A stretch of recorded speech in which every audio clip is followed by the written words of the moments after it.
বিজ্ঞানকে মানব সভ্যতার উন্নয়নের মূল চালিকা শক্তি বলা যায়। কিছু সায়েন্টিফিক এক্সপেরিমেন্ট মানব সভ্যতার অগ্রযাত্রায় অবদান রেখেছে, আবার কিছু এক্সপেরিমেন্টের ফলাফল বেশ ভয়ঙ্কর। আজ আমরা এমনই 5টি বিরল আর বিতর্কিত বৈজ্ঞানিক পরীক্ষার কথা জানব, যেগুলো যেমন অদ্ভুত তেমনি আবার ভয়ঙ্করও বটে। 1. Stanford prison experiment. 1971 সালে ডক্টর ফিলিপ জিম্বার্ডো মানুষের উপর একটি পরীক্ষা করেন।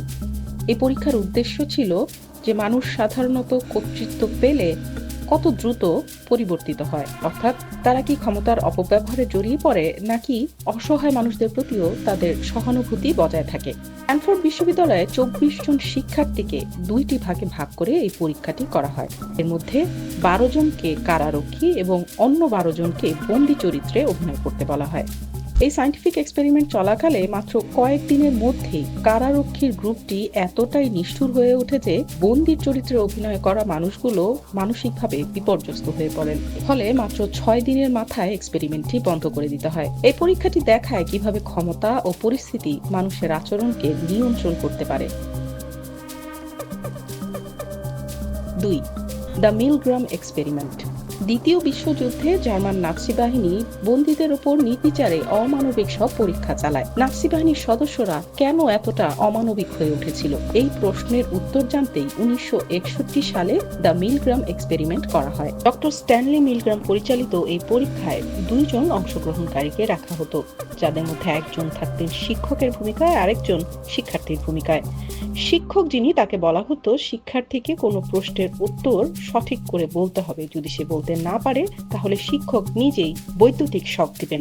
যত বেশিবার ভুল হবে শাস্তির মাত্রা ততটাই বাড়তে থাকবে। দুঃখজনক হলেও সত্যি প্রায় 65% মানুষ এই আদেশ মেনে নিয়েছিলেন, অর্থাৎ শিক্ষকরা শিক্ষার্থীদেরকে বৈদ্যুতিক শকের মতো শাস্তি দিতেও পিছপা হননি। এই পরীক্ষা প্রমাণ করেছিল অধিকাংশ মানুষ ক্ষমতার আদেশের কাছে অন্ধ আনুগত্য প্রকাশ করে। 3. The Russian sleep experiment. 1940-এর দশকে কোনো এক সময় রাশিয়ার বিজ্ঞানীরা এক অদ্ভুত পরীক্ষা চালিয়েছিল, যার উদ্দেশ্য ছিল দেখা যে মানুষ আসলে ঘুম ছাড়া বাঁচতে পারে কিনা। এই গবেষণায় 5 জন বন্দীকে টানা 30 দিন না ঘুমিয়ে থাকার জন্য এক ধরনের বিশেষ গ্যাস প্রয়োগ করা হয়।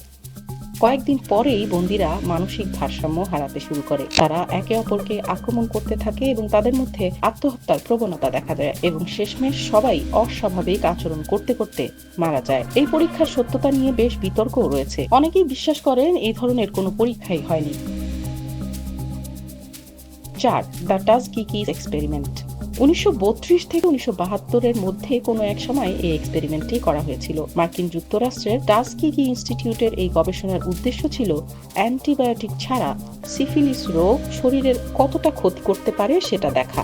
এই এক্সপেরিমেন্টে আফ্রিকান আমেরিকান পুরুষদেরকে বিনামূল্যে চিকিৎসার কথা বলে গবেষণা নেওয়া হয়, কিন্তু তাদেরকে কখনোই আসল চিকিৎসা দেওয়া হয়নি। এমনকি যখন 1947 সালে সিফিলিসের জন্য পেনিসিলিনকে কার্যকর অ্যান্টিবায়োটিক বলে প্রমাণ করা হয়, তখনও তাদের চিকিৎসার কোনো ব্যবস্থা নেওয়া হয়নি। ফলে সিফিলিসের সংক্রমণের কারণে বহু মানুষ মারা যায় এবং অনেক পরিবারের মধ্যে এর সংক্রমণ দেখা দেয়। এটি ইতিহাসের অন্যতম অমানবিক বৈজ্ঞানিক গবেষণা হিসেবে বিবেচিত হয়। পরবর্তীতে মার্কিন সরকার আনুষ্ঠানিকভাবে এজন্য ক্ষমা চায়।